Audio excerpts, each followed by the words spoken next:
అందరికీ హాయ్ అండి, welcome to Sakhi sweet home. ఈరోజు వీడియో అరిసెలు. మీరు వంట రాకున్నా కానీ కొత్తగా ట్రై చేసే వాళ్ళు కూడా ఈ విధంగా ఒక గ్లాస్తోని బియ్యంతోని ట్రై చేయండి. ఈ టిప్స్ ఫాలో అవుతూ నేను వీడియో లెంత్ ఎక్కువైనా కానీ మీకు క్లియర్గా చేసుకునే విధంగా చేసి చూపిస్తున్నానండి. ఖచ్చితంగా ట్రై చేయండి, మీకు పర్ఫెక్ట్గా వస్తాయి, చాలా బాగుంటాయి. అందుకే వీడియో లాస్ట్ వరకు చూడండి, అప్పుడే మీకు తెలుస్తుంది. ఏ అరిసె కూడా ఇలా పొంగకుండా ఉండదండి. అంత చక్కగా అన్ని అరిసెలు పొంగుతూ చాలా సాఫ్ట్గా చాలా బాగా వస్తాయి. మీకు అసలు వంటనే తెలియని వాళ్ళు కూడా ఈజీగా చేసేయచ్చు. ఇక్కడ నేను ఒక గ్లాస్ బియ్యం తీసుకుంటున్నాను. ఇవి లావు రైస్ తీసుకోవాలండి, లేదా రేషన్ రైస్ తీసుకోవాలి, లేదా కొత్త బియ్యం తీసుకోండి. పంట బియ్యం అయినా కానీ కొత్త బియ్యం తీసుకోవాలి. పాత బియ్యం పనికిరావండి దీనికి. పాత బియ్యం అయితే అరిసెలు సరిగా రావు. ఎప్పుడు ఈ అరిసెలకి కొత్త బియ్యమే తీసుకోవాలి. ఇలా ఒక గ్లాస్ బియ్యం తీసుకొని ఒక 4-5 సార్లు మంచిగా కడుక్కోవాలి. లావు బియ్యమే తీసుకోండి, సన్న బియ్యం కూడా అంత మంచిగా రావండి అరిసెలకి. కొత్తవి అయినా కానీ సన్నవి అంత మంచిగా రావు. లావు బియ్యం అయితే జిగుడుతనం ఎక్కువ ఉంటుంది, అందుకే మంచిగా వస్తాయి. ఇలా ఒక 4-5 సార్లు కడుక్కున్నానండి. ఇలా కడుక్కున్న తర్వాత బియ్యం మొత్తం మునిగే వరకు నీళ్లు వేసుకొని మూత పెట్టేసి ఓవర్ నైట్ అయినా నాననియొచ్చు, లేదా ఒక రోజంతా అయినా నాననియొచ్చు. ఒక రోజంతా నానితే ఇంకా చాలా బాగా వస్తాయి. ఒక రోజంతా నానబెడితేనేమో మధ్యలో ఒక్కసారి వాటర్ చేంజ్ చేసుకోవాలి, లేకపోతే బియ్యము ఇలా పులిసినట్టుగా అవుతాయి వాటర్ చేంజ్ చేయకపోతే. నేనైతే ఇది నైట్ నానబెట్టానండి, 8 అట్లా నానబెట్టాను. నేను నెక్స్ట్ డే పనంతా అయిపోయినాక మధ్యాహ్నం చేస్తున్నానండి. ఇవి ఒక 15 అవర్స్ అయితే చక్కగా నానినాయి. నేనైతే 15 అవర్స్ అలా నానబెట్టాను. ఇప్పుడు ఈ నానిన బియ్యాన్ని ఆ వాటర్లో నుండి తీసి ఇలా ఒక గిన్నెలోకి ఒక స్ట్రైనర్ పెట్టుకొని ఈ స్ట్రైనర్లో వేసుకోవాలి. ఇవేమి మళ్ళీ ఫ్యాన్ కింద క్లాత్ వేసి ఆరబెట్టని అవసరం లేదండి. జస్ట్ ఇలా స్ట్రైనర్లో వేసి ఒక 10 నిమిషాలు పక్కన పెట్టేస్తే సరిపోతుంది.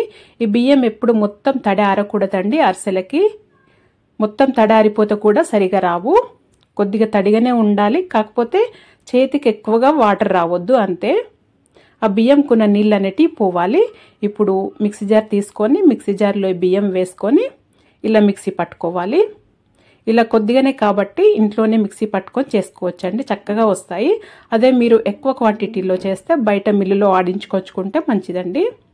ఇప్పుడు నేను మళ్ళీ స్ట్రైనరే పెట్టి ఈ పిండిని ఇలా జల్లించుకోవాలండి. ఇలా చేయితో నానకూడదు, జస్ట్ ఇలా తట్టాలి. స్ట్రైనర్ కాబట్టి ఇలా తట్టాలి. మీరు పిండి జల్లెడు ఉన్నా కానీ పిండి జల్లెల్లో అయినా కానీ జల్లించుకోవచ్చు. మీరు మామూలుగా మిల్లులో పట్టించుకొచ్చిన పిండి అయినా కానీ ఖచ్చితంగా జల్లించుకోవాలి. ఇలా జల్లించుకొని తీసుకోవాలండి. చూడండి ఇలా ఉంది కదా, ఉండలుగా ఉన్నది కూడా మళ్ళీ మిక్సీలో వేసి మిక్సీ పట్టుకోవాలి. నేను మళ్ళీ మిక్సీలో వేసి మిక్సీ పడుతున్నానండి. కొద్దిగా అయినా కానీ మిక్సీలో పట్టాలి. మళ్ళీ మిక్సీ పట్టానండి. ఈ పట్టిన దాన్ని మళ్ళీ జల్లించుకుంటాను. కొద్దిగానే ఉంది కదా, కొద్దిగా కూడా బరకగా ఉండొద్దు. ఇలా మొత్తం అంతా జల్లించుకోవాలి. కొద్దిగా కూడా రవ్వల్లాగా ఉన్నది కూడా అందులో వేయొద్దండి. అందులో చూడండి కొద్దిగా రవ్వల్లాగా ఉంది కదా, ఇది తీసేసేయాలి. కొద్దిగానే ఉంది కదా అని దాంట్లో వేయొద్దండి, వేస్తే అరిసెలు రావు సరిగా. పిండి అనేది ఇలా తడిగా ఉండాలండి, అస్సలు ఆరకూడదు. మనం బియ్యం ఎక్కువగా ఆరబెట్టని అవసరం లేదు. ఇలా పిండి ఇలా రెడీ చేసుకోవాలి. ఎన్నిసార్లు పట్టినా కానీ ముద్దలాగా అవ్వాలి, అలాగైతేనే కరెక్ట్గా చక్కగా వస్తాయి. ఇప్పుడు ఇలా పిండిని అదిమి పెట్టి మూత పెట్టేసి పక్కన పెట్టుకోవాలి. ఇప్పుడు పొయ్యి పైన మందపాటి కడాయి పెట్టుకొని నేను ఒక 3/4 గ్లాస్ కంటే తక్కువ తీసుకుంటున్నాను బెల్లము. ఎందుకంటే మనము ఒకటే గ్లాస్ బియ్యం తీసుకున్నానండి. కొద్దిగా ఎప్పుడైనా కానీ ఒక గ్లాస్ కంటే కొద్దిగా ఎక్కువ తీసుకోవాలి బియ్యము. నేను ఒకటే గ్లాస్ తీసుకున్నాను కాబట్టి 3/4 కంటే కొద్దిగా తక్కువ బెల్లం తీసుకున్నాను. ఇక్కడ నీళ్లు కూడా 1/4 గ్లాస్ కంటే తక్కువనే తీసుకున్నానండి. నీళ్ళు ఎక్కువ వేస్తే పాకం రావడానికి ఎక్కువ టైం తీసుకుంటుంది, అదే తక్కువగా వేసుకుంటే తొందరగా పాకం వచ్చేస్తుంది. ఇప్పుడు ఈ బెల్లాన్ని కరిగించుకోవాలి. మీరు బెల్లం అనేది ఒక గ్లాస్కి 3/4 గ్లాసు బెల్లం తీసుకోవాలండి. కానీ బియ్యం కొద్దిగా ఎక్కువ తీసుకుంటే కరెక్ట్గా సరిపోతుంది. ఒకవేళ పిండి తక్కువ పడితే పొడి పిండి వేసుకోవద్దండి, అందుకని నేను బెల్లము తక్కువ తీసుకున్నాను. ఇక్కడ చూపిస్తున్నాను చూడండి. బెల్లం కరిగిన తర్వాత ఇలా నురగల్లాగా వచ్చినప్పుడు వేసి చెక్ చేసుకుంటుండాలి. నీళ్ళల్లో వేసి పాకం అసలు చేతిలోకి కూడా రావట్లేదండి, ఇది పాకం రానట్టు. ఇలా ఒక 2 నిమిషాలకు ఒకసారి వెంటనే చెక్ చేసుకుంటూ ఉండాలి. ఈ పాకం అనేది ఇలా నురగల్లాగా వస్తున్నప్పుడు సెకండ్ టైం కూడా చెక్ చేస్తున్నాను చూడండి. ఇలా చేతిలోకి ముద్దలాగా వచ్చిందండి. ఇలా ఉంటే అరిసెలు చాలా మెత్తగా వస్తాయి. మీకు ఇలా అయినా చేసుకోవచ్చు. ఈ పాకమైనా కరెక్ట్గానే సరిపోతుందండి. మనం మిగతా ప్రాసెస్ చేసుకునే వరకు ఇంకా పాకం కొద్దిగా ముదురుతుంది. కానీ ఇంకా కొద్దిగా ఉండపాకం వచ్చే వరకు నేను చేసి చూపిస్తున్నాను చూడండి. మళ్ళీ ఇంకొక 2 నిమిషాలకి మళ్ళీ చూపిస్తున్నాను. వెంటనే చూసుకోవాలి. ఈ నురగలైతే ఎక్కువగా ఇది పాకం అనేది గట్టి పడుతున్న కొద్దీ ఇది వెంటనే చెక్ చేసుకుంటుండాలి. మళ్ళీ చూపిస్తున్నాను. ఇప్పుడు నీళ్ళల్లో వేయగానే తొందరగా ఉండకట్టినట్టు అయిందండి. ఈ చేతిలోకి తీసుకుంటే సాఫ్ట్ బాల్ లాగా ఇలా గట్టి బాల్ లాగా అయింది చూడండి. మరీ గట్టిగా అయినా కానీ అరిసెలు ఇంకా ఇంతకంటే ఎక్కువ పాకం వచ్చినా కానీ అరిసెలు గట్టిగా వస్తాయండి, క్రిస్పీగా. అలా చేసుకోకూడదు. ఇప్పుడు దీంట్లో వెంటనే చేసుకోవాలండి ఈ నెక్స్ట్ ప్రాసెస్. దీంట్లో ఒక 1 టీ స్పూన్ ఇలాచి పౌడర్, ఒక 1 టీ స్పూన్ నెయ్యి వేసుకోండి. నెయ్యి వేసుకోవటం వల్ల చాలా రుచిగా ఉంటుంది. అలాగే బాగా పొంగుతాయి, చక్కగా వస్తాయి. ఇప్పుడు కలుపుకొని మనము తయారు చేసి పెట్టుకున్న పిండిని నేను స్టవ్ ఆఫ్ చేసే చేస్తున్నానండి. పాకం అంటే ఈ పాకం నేను ఎక్కువగా పట్టాను కదా, మొత్తం ఉండపాకం పట్టాను కదా, అందుకనే ఇది స్టవ్ ఆఫ్ చేసి ఈ పిండి వేసుకుంటూ కొద్దిగా వేసుకుంటూ కలుపుకోవాలండి. అదే మీరు చలిమిడికి అయితే నేను మిడిల్లో చూపించాను చూడండి, ఆ పాకం వస్తే సరిపోతుంది. కానీ ఈ చలిమిడి చేసుకునేటప్పుడు ఎప్పుడు కానీ పాకం పొయ్యి పైన లో ఫ్లేమ్లో పెట్టి పిండి వేసుకుంటూ కలుపుకోవాలి. అలాగైతే పిండి ఉడికి చలిమిడి చాలా బాగా రెడీ అవుతుంది, టేస్ట్ ఉంటుందండి. ఈ అరిసెలకి అలా అవసరం లేదండి. ఈ పిండి స్టవ్ ఆఫ్ చేసి ఈ పాకంలో వేసి కొద్దిగా వేసుకుంటూ ఉండలు లేకుండా కలుపుకోవాలి. మొత్తం పిండి అంతా అయిపోయే వరకు కూడా దీంట్లో ఎంత పడుతుందో అంతే వేసుకుంటూ కలుపుకోవాలండి. మొత్తం పిండి అయిపోయే వరకు కూడా వేయకూడదు. కన్సిస్టెన్సీ అనేది నేను చూపిస్తాను చూడండి. ఇప్పుడు కింద దింపి చూపిస్తున్నాను. పిండి ఈ కన్సిస్టెన్సీలో ఉంటే సరిపోతుందండి. ఇది కలుపుతున్న కొద్దీ ఇంకా కొద్దిగా గట్టి పడుతుంది. ఇంకా పిండి ఎక్కువగా వేయొద్దండి. ఉంది కదా మొత్తం వేసేద్దాము అని వేయకూడదు. కొద్దిగానే వేసానండి చూడండి. చూసుకొని వేసుకోవాలి. నేను కన్సిస్టెన్సీ మీకు కరెక్ట్గా చూపిస్తాను ఎలా ఉండాలి అనేది. ఇప్పుడు కరెక్ట్గా సరిపోయింది చూడండి. ఈ పిండిని మనము గరిటెకి తీసుకొని పైనకి ఇలా అంటే జారుడుగా ఇలా కింద పడినట్టుగా ఉండాలి. ఆ తీగ అనేది తెగిపోకుండా ఉండాలండి. అలాగైతే కరెక్ట్ కన్సిస్టెన్సీ ఈ విధంగా ఉండాలి చూడండి. నేను చూపిస్తున్నాను. ఇలా ఉండాలండి. గరిటెకి తీసి ఇలా పైనకి కిందకి అసలు విడిపోకుండా ఇలా ఉండాలి. చల్లారిన తర్వాత ఇంకా కొద్దిగా గట్టి పడుతుంది. ఈ విధంగా ఉండాలండి. ఇంత ఉంటే సరిపోతుంది. ఇంకా పిండి మిగిలినా కానీ వేసుకోవద్దండి. ఇప్పుడు పైన దీనిపైన కొద్దిగా ఈ పిండి పైన కొద్దిగా నెయ్యి వేసి పైన ఇలా పెడితే చల్లారే వరకు కూడా పైన గట్టి పడకుండా చాలా బాగుంటుంది. మెత్తగా సాఫ్ట్గా బాగుంటుంది. అందుకే పైన నెయ్యి వేసి ఇలా అదిమి పెట్టాను. ఇలా పెట్టి మూత పెట్టేసుకోవటమేనండి. అది చల్లారనియాలి కొద్దిగా. ఇప్పుడు పిండి చూడండి ఎంత మిగిలిందో, కొద్దిగా మిగిలింది. అందుకే ఇది మొత్తం వేయొద్దండి, కొద్దిగానే మిగిలింది కదా అని దాంట్లో వేసేయొద్దు. అరిసెలు అనేటివి గట్టిగా వస్తాయి. పిండి గట్టి పడితే అరిసెలు గట్టిగా వస్తాయి. అందుకనే అది పక్కన పెట్టేసుకోవాలి. ఇక్కడ నేను మీకు అరిసెలు వత్తే పీట ఇంట్లో లేనప్పుడు ఇలా ఏదైనా స్టీల్ బాక్స్ ఉంటుంది కదండి, ఫ్లాట్గా ఉన్నది, ఇలాంటిది తీసుకొని ఇంకొక పైన ఒత్తడానికి ఇలాంటిది పెట్టుకుంటే సరిపోతుందండి. అరిసెల పీట లేకున్నా కానీ ఈ విధంగా రెడీ చేసుకోవచ్చు. ఇప్పుడు ఈ పిండి చల్లారిపోయిందండి.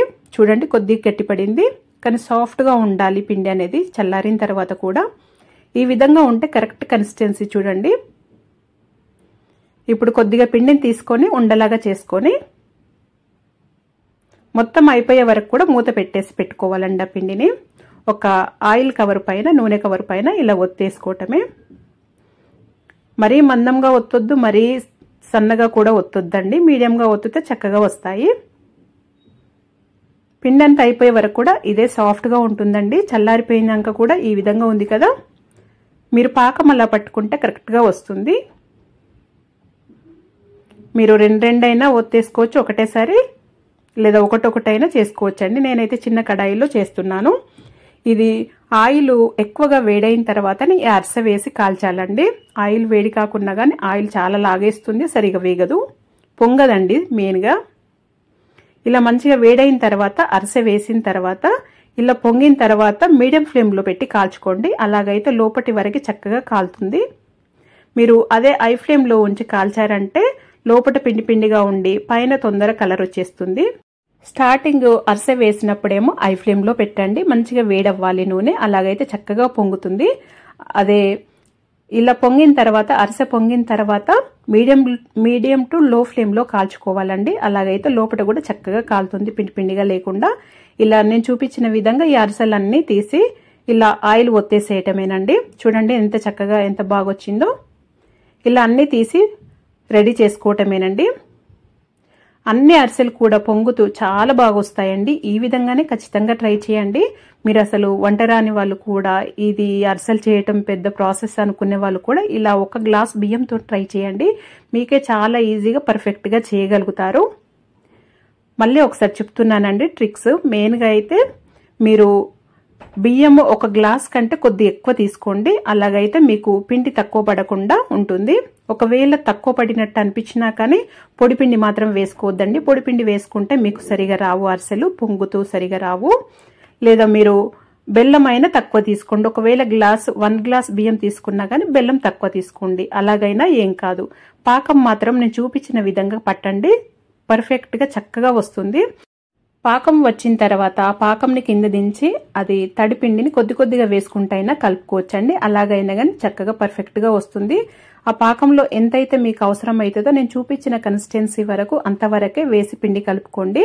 కొద్ది ఎక్కువగా ఉన్నా కానీ వేసి కలపకండి. అది మిగిలిన పిండిని దోసల పిండిలో కానీ అలా వేసేసుకోవచ్చు.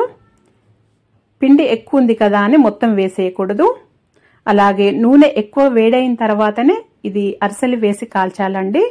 అది కాల్చడమేమో ఇలా పొంగిన తర్వాత మీడియం టు లో ఫ్లేమ్లో కాల్చుకోవాలి. అలాగైతే లోపటి వరకు పిండి పిండి లేకుండా చక్కగా చాలా బాగా వస్తాయి, మంచిగా పొంగుతాయి. స్టార్టింగ్లో హై ఫ్లేమ్లో పెట్టి అరిసె వేస్తేనేమో చక్కగా పొంగుతాయండి. ఒకవైపు పొంగిన తర్వాత ఇంకొక వైపు టర్న్ చేసుకోవాలి. ఒకవేళ మీకు అరిసె పొంగట్లేదు స్టార్టింగ్ వేసినా కానీ అంటే పైన కొద్దిగా వేడివేడి నూనె వేస్తే కూడా, గరిటెతో వేస్తే కూడా చక్కగా పొంగుతాయి. ఇలా ఈ టిప్స్ ఫాలో అవుతూ ఈ ట్రిక్స్తో మీరు కొత్తగా చేసే వాళ్ళు కూడా ఈ విధంగా చేశారంటే ఈ కొలతలతో పర్ఫెక్ట్గా చేయగలుగుతారండి. మీకు ఎలాంటి డౌట్ లేకుండా. చూడండి మొత్తం కూడా పిండి అయిపోయింది. చాలా బాగుంటాయి, చాలా ఈజీగా చేయగలుగుతారు. ఈ ప్రాసెస్ ఎక్కువగా అనుకోకుండా మరి మీరు కూడా ఒకసారి ఖచ్చితంగా ఈ విధంగా ట్రై చేయండి. మీకే నచ్చుతుంది. ఇంత ఈజీనా అనిపిస్తుంది. కారపప్పాలు ఈ కొలతలతో ఈ టిప్స్ ఫాలో అవుతూ చేశారంటే నూనె అస్సలు పీల్చుకోకుండా, గట్టిగా ఉండకుండా చాలా కరకరలాడుతూ నోట్లో వేస్తే ఇట్టే కరిగిపోతాయండి. అంత క్రిస్పీగా ఉంటాయి. ఈ విధంగా ట్రై చేయండి ఒకసారి. ఎప్పుడు చేసే కారపప్పాలు కాకుండా ఈ విధంగా ఒకసారి ట్రై చేసి చూడండి. రుచి మాత్రం చాలా బాగుంటాయి. ఇంట్లో అందరికి నచ్చుతాయి. ఒకసారి ఈ విధంగా ట్రై చేసి చూసారంటే, మీరు కొత్తగా చేస్తున్నా కానీ ఈ విధంగా చేశారంటే పర్ఫెక్ట్గా చాలా క్రిస్పీగా చేయగలుగుతారండి. ఖచ్చితంగా ట్రై చేయండి. ఇక్కడ నేను ఒక 3 రెబ్బలంతా కరివేపాకు తీసుకున్నాను. ఒక 2 టేబుల్ స్పూన్ల ధనియాలు తీసుకోవాలండి. ఒక అరకప్పు పల్లీలు, పచ్చివే ఇవన్నీ. ఇవి మూడింటిని కలిపి మిక్సీలో వేసుకొని బరకగా మిక్సీ పట్టుకోవాలి.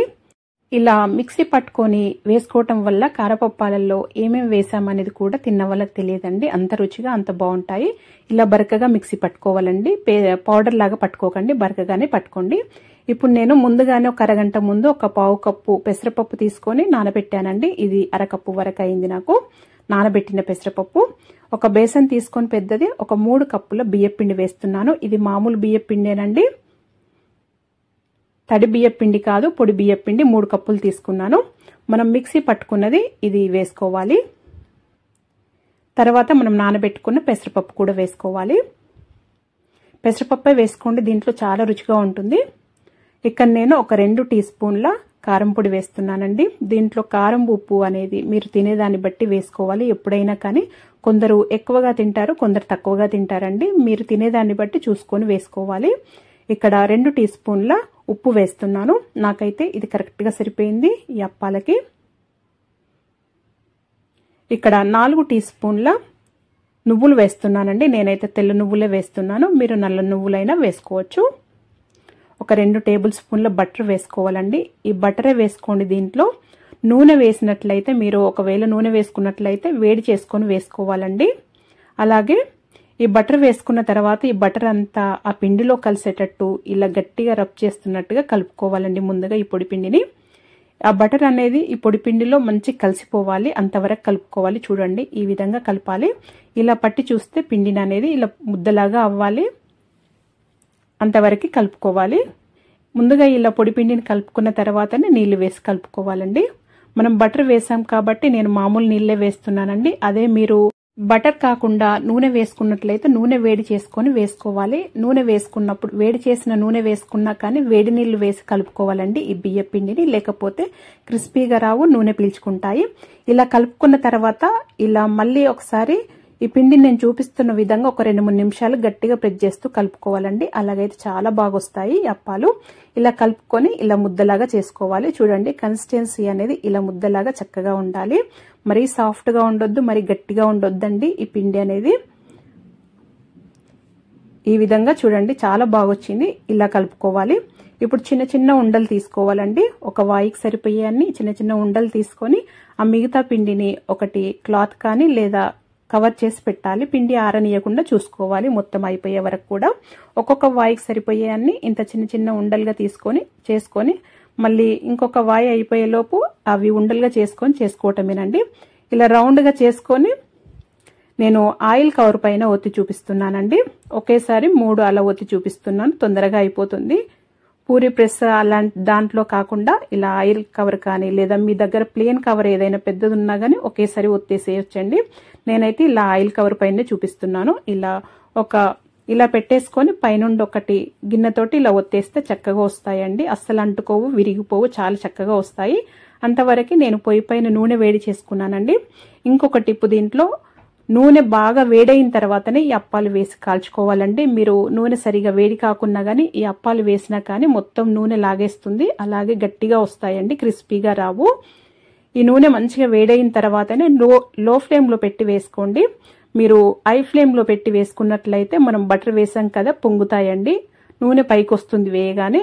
వేసేటప్పుడేమో లో ఫ్లేమ్లో పెట్టుకొని వేసుకోండి అప్పాలు. వేసిన తర్వాత మొత్తం అప్పాలు వేసిన తర్వాత మన హై ఫ్లేమ్లో పెట్టి కాల్చుకోండి, ఏం కాదు. మీడియం టు హై ఫ్లేమ్లో కాల్చుకోవాలి, లో ఫ్లేమ్లో కాల్చొద్దండి. లో ఫ్లేమ్లో కాలుస్తే మొత్తం నూనె లాగేస్తుంది. నూనె సరిగా వేడి కాకున్నా కానీ మొత్తం నూనె లాగేస్తాయండి, గట్టిగా ఉంటాయి. ఇలా మంచిగా కాల్చుకున్న తర్వాత తీసి చల్లారిన తర్వాతనే డబ్బాలో స్టోర్ చేసి పెట్టుకోవాలండి. జంతికలు ఈ విధంగా చేయండి, చాలా క్రిస్పీగా కరకరలాడుతూ చాలా బాగుంటాయి. ఈ కొలతలతో ఈ టిప్స్ ఫాలో అవుతూ చేశారంటే కొత్త వాళ్ళైనా కానీ ఈజీగా పర్ఫెక్ట్గా చేయగలుగుతారు. ఒకసారి ఈ విధంగా ట్రై చేయండి. ముందుగా ఇక్కడ నేను ఒక బేసన్లోకి 2 కప్పుల బియ్య పిండి తీసుకుంటున్నానండి. ఇది పొడి బియ్య పిండే, తడి బియ్య పిండి కాదు. 2 కప్పులు తీసుకున్నాను. 2 కప్పుల బియ్య పిండికి 1 కప్పు శనగపిండి తీసుకోవాలి. ఒక 3 టీ స్పూన్ల నువ్వులు వేస్తున్నానండి. దీంట్లో నువ్వులు ఎక్కువ వేసుకుంటేనే రుచి చాలా బాగుంటుంది. అలాగే ఒక 2 టీ స్పూన్ల ఉప్పు వేస్తున్నాను. ఉప్పు కారం అనేది ఎప్పుడు దేంట్లో మీ రుచికి తగినంత వేసుకోవాలండి. అలాగే ఒక 2 టీ స్పూన్ల వాము వేస్తున్నాను. వాము కూడా ఎక్కువ వేసుకోవటం వల్ల రుచి బాగుంటుంది, అలాగే చాలా మంచిదండి. దీంట్లో శనగపిండి వేస్తున్నాం కదా, గ్యాస్ ప్రాబ్లం అలాంటివి ఏమీ ఉండవు. 1.5 టీ స్పూను కారం పొడి వేస్తున్నాను.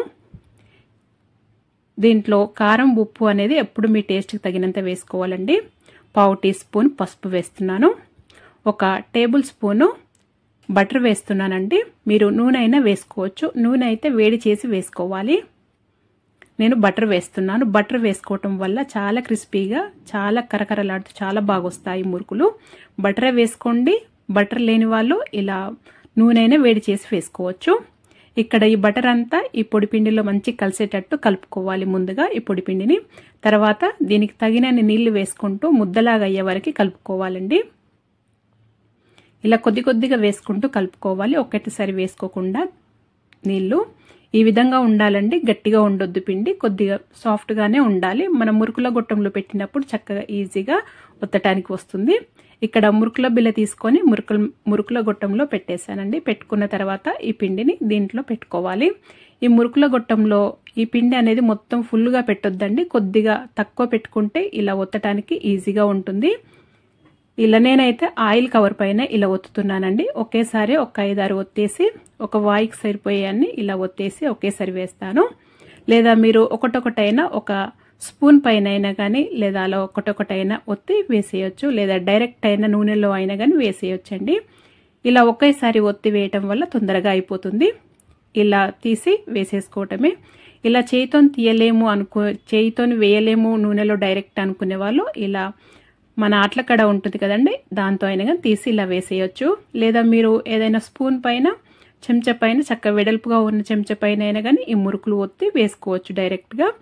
ఇలా నూనె మాత్రం మంచిగా వేడైన తర్వాతనే ఈ మురుకులు వేసి కాల్చుకోవాలండి. నూనె వేడి కాంది ఈ మురుకులు వేసి కాల్చారంటే నూనె లాగేస్తాయి, అలాగే గట్టిగా వస్తాయండి, క్రిస్పీగా రావు. ఆ నూనె అంతా లాగేసి గట్టిగా ఉంటాయి. నూనె కూడా వేస్ట్ అవుతుంది, ఆయిల్గా ఉండి గట్టిగా ఉంటాయి. మంచిగా నూనె వేడైన తర్వాతనే లో ఫ్లేమ్లో పెట్టి వేసుకోవాలండి. మనం బటర్ వేసాం కాబట్టి ఇది మనం వేసినప్పుడు కొద్దిగా నూనె పొంగినట్టుగా పైకి వస్తుంది. ఈ కడాయి కూడా పెద్దది పెట్టుకోండి, సగం వరకు నూనె వేసుకోండి. అలాగైతే మీకు నూనె పొంగినా కానీ పైనకి రాదండి, చక్కగా కరెక్ట్గా సరిపోతుంది. ఇవి మురుకులు వేసుకున్నప్పుడు స్టార్టింగ్ వేసినప్పుడు లో ఫ్లేమ్ మంచిగా నూనె వేడైన తర్వాత లో ఫ్లేమ్లో పెట్టుకొని మురుకులు వేసిన తర్వాత హై ఫ్లేమ్లో పెట్టి కాల్చుకోండి. అలాగైతే చక్కగా ఫ్రై అవుతాయి, కరకరలాడుతూ చాలా బాగుంటాయి. మంచిగా క్రిస్పీగా అయ్యి లైట్ వెయిట్గా అవుతాయండి. ఇవి ఫ్రై అయినాయి అని తెలియటానికి వేసినప్పుడు బరువుగా ఉంటాయి కదా, ఇది లైట్ వెయిట్గా అయ్యి క్రంచీగా అవుతాయి. మనం ఇలా స్ట్రైనర్తో పట్టి చూస్తే చక్కగా తెలుస్తుంది. చూడండి ఎంత చక్కగా క్రిస్పీగా చాలా బాగుంటాయి. ఇవి తీసిన తర్వాత ఇంకా కొద్దిగా కలర్ వస్తాయండి, అందుకనే కొద్దిగా కలర్ వచ్చిన తర్వాత క్రిస్పీగా అయిన తర్వాత తీయాలి. చూడండి మొత్తం తీసిన తర్వాత ఈ కలర్లో ఉంటాయి. ఇలా తీసి మంచి చల్లారిన తర్వాతనే స్టోర్ చేసి పెట్టుకోవాలండి. వేడిగా ఉన్నప్పుడు డబ్బాలో స్టోర్ చేసి పెట్టొద్దు, పాడవుతాయి. వేడిగా ఉన్న జంతికలని స్టోర్ చేసి పెట్టడం వల్ల ఆ తేమ అనేది వచ్చి వేడిగా ఉన్నప్పుడు తేమ అనేది బయటకు వచ్చి పాడవుతాయండి, తడిగా అవుతాయి, మెత్తగా అవుతాయి. అందుకని చల్లారిన తర్వాత డబ్బాలో కింద పేపర్ వేసుకొని ఈ మురుకులు అందులో పెట్టుకొని స్టోర్ చేసి పెట్టుకోవాలి.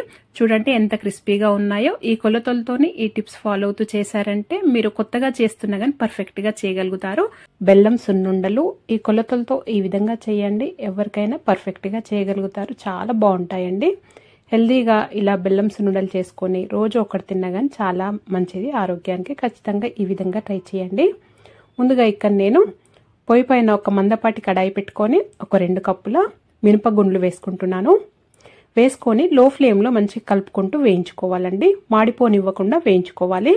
మంచి కలర్ రావాలి, ఇలా స్మెల్ అనేది మంచిగా రావాలి, ఆ పచ్చి వాసన పోయి మంచి స్మెల్ వచ్చే వరకు వేయించుకోవాలి. మాడిపోనీయకండి, అలాగైతే సున్నుండలు చాలా రుచిగా ఉంటాయి. ఈ కలర్లో వస్తే సరిపోతుంది. చూడండి ఈ విధంగా ఉండాలి, మరి ఎక్కువగా కూడా వేయించకూడదు. అలాగైనా కానీ సున్నుండల టేస్ట్ చేంజ్ అవుతుందండి. చూడండి ఈ విధంగా ఫ్రై అవుతే సరిపోతుంది, ఇలా వేయించుకుంటే సరిపోతుంది. ఇప్పుడు వీటిని చల్లార్చాలి. మొత్తం చల్లారిన తర్వాత చూడండి కలర్ ఈ విధంగా ఉంటాయి. ఇప్పుడు మిక్సీ జార్ తీసుకొని మిక్సీ జార్లో వేసుకోవాలి. మీరు ఎక్కువ క్వాంటిటీలో చేసుకున్నట్టయితే కొద్ది కొద్దిగా వేసుకొని మిక్సీ పట్టుకోవాలండి, ఒకేసారి ఎక్కువగా వేయకూడదు. వేసుకొని ముందుగా ఈ మినపగుండ్లని మిక్సీ పట్టుకోవాలి. ఇలా పౌడర్ లాగా పట్టుకోవాలండి, అలాగైతే సున్నుండలు చుట్టుకోవటానికి చక్కగా వస్తుంది, లేకపోతే సరిగా రాదు. మంచి పౌడర్ లాగా పట్టుకోవాలి. ముందుగా ఇలా పౌడర్ లాగా పట్టుకున్న తర్వాత దీంట్లో 2 కప్పుల బెల్లం వేస్తున్నానండి, ఇలా తురుముకున్నది. 2 కప్పుల మినపగుండ్లకి 2 కప్పుల బెల్లం నాకు కరెక్ట్గా సరిపోయిందండి, చాలా బాగుంది. ఇలా 2 కప్పుల బెల్లం వేసుకొని మళ్ళీ మిక్సీ పట్టుకోవాలి. మీరు కావాలంటే దీంట్లో ఇలాచీ అయినా వేసుకోవచ్చండి, కానీ నేను వేయట్లేదు. అవి వేయకుండానే చాలా రుచిగా ఉంటాయి. నేనైతే ఎప్పుడు ఇలాగే చేస్తుంటాను ఎక్కువగా. ఇలా మిక్సీ పట్టుకోవాలి. ఇలా పౌడర్ లాగా ఉంటుంది కదండి, ఇలా మిక్సీ పట్టుకొని ఒకటేసారి ఎక్కువగా చేసుకొని పౌడర్ని ఒక గాజు సీసాలకు ఎత్తి పెట్టుకొని ఎప్పుడంటే అప్పుడు సున్నుండలు చుట్టుకోవచ్చండి. అలా కాకుండా ఇలా ఒక గిన్నెలోకి వేసుకొని మళ్ళీ అంత ఒకసారి ఇలా కలుపుకున్న తర్వాత చేయితోని ఈ పిండి మాత్రము పౌడర్ లాగా పట్టుకోవాలండి. ఫస్ట్ మినపగుండ్లు ఇక్కడ నేను నెయ్యి కాస్తున్నానండి, కొద్దిగా వేడి చేసుకోవాలి, అలాగే వేయకూడదు, కొద్దిగా గోరువెచ్చగా ఉండాలి నెయ్యి, అలాగైతే ఉండలు చుట్టుకోవడానికి చక్కగా వస్తుంది. ఇలా కొద్దిగా వేడి చేసుకున్న నెయ్యిని కొద్ది కొద్దిగా వేసుకుంటూ దీంట్లో ఉండ చుట్టుకోవడానికి వచ్చేంత వరకు వేసుకోవాలి. కొద్ది కొద్దిగా వేసుకుంటూ ఉండ చుట్టుకునే అంత విధంగా కలుపుకోవాలి, చూసుకోవాలి. ఇలా నెయ్యి మాత్రం కొద్దిగా వేడిగా ఉండేటట్టే చూసుకోండి. వేడి నెయ్యి వేస్తేనే ఉండ చుట్టుకోవడానికి చక్కగా వస్తుంది. ఇది నాకు దీంట్లో నెయ్యి ఒక అరకప్పు వరకు పట్టిండొచ్చండి, అందాదగా చెప్తున్నాను. నేనైతే దీంట్లో ఇలా ఉండ చుట్టుకునే అంతవరకు వేసుకున్నాను.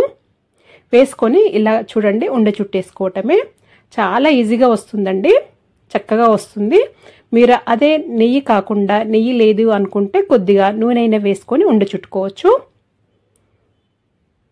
నూనె అయినా కానీ మీరు వేడి చేసుకొని వేసుకోండి, కొద్దిగా గోరువెచ్చగా ఉండాలి. అలాగైతే ఉండ చుట్టుకోవటానికి చక్కగా వస్తుంది. మనము మినపప్పు అనేది ముందుగా వేసి పౌడర్ లాగా పట్టుకోవాలండి. కొద్దిగా బరకగా ఉన్నా కానీ ఇది ఉండ చుట్టుకోవటానికి సరిగా రాదు.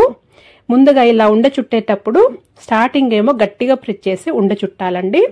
ఇది కొద్దిగా మంచి ఉండలాగా అయిన తర్వాత, ఉండలాగా ఫామ్ అయిన తర్వాత లైట్గా పైన పైన ప్రెస్ చేస్తూ రౌండ్గా షేప్ లాగా చేసుకోవాలి. అలాగైతే చక్కగా వస్తుంది. మొత్తము ఉండ అంతా అయిపోయే వరకు కూడా గట్టిగా ప్రెస్ చేసి ఈ ఉండ చుట్టకూడదు. అలాగే స్టార్టింగ్లో లైట్గా ప్రెస్ చేసి ఉండ చుట్టకూడదండి. రెండు ఈ మిస్టేక్స్ చేసినా కానీ ఇవి ఉండలు సరిగా రావు. స్టార్టింగ్ ఏమో గట్టిగా ప్రెస్ చేసి ఇది ఉండ చుట్టాలి, తర్వాతనేమో లైట్గా ప్రెస్ చేసుకుంటా ఇలా రౌండ్ షేప్లో ఉండ చుట్టుకోవటమే. ఇలా చేస్తే చక్కగా వస్తాయి. మీరు కొత్తగా చేస్తున్నా కానీ పర్ఫెక్ట్గా చేయగలుగుతారు. చూడండి అన్ని ఉండలు కూడా ఇలా చక్కగా చుట్టేశాను. ఇప్పుడు చూడండి చక్కగా వచ్చాయి అన్ని రౌండ్గా, చాలా బాగుంటాయండి. చాలా ఈజీ కూడా కదా. బెల్లంతో ఇలా చేసుకుంటే పిల్లలకి కానీ ఇంట్లో అందరూ రోజు ఒకటి తిన్నా కానీ చాలా ఆరోగ్యం అండి, బలం కూడా. ఈ విధంగా ఖచ్చితంగా ట్రై చేయండి. ఈ కొలతలతో ఈ చిన్న చిన్న టిప్స్ ఫాలో అవుతూ చేశారంటే పర్ఫెక్ట్గా చేయగలుగుతారు. మరి మీకు కనుక ఈ వీడియో నచ్చినట్టయితే లైక్ చేయండి, షేర్ చేయండి, సబ్స్క్రైబ్ చేసుకోండి. Thank you for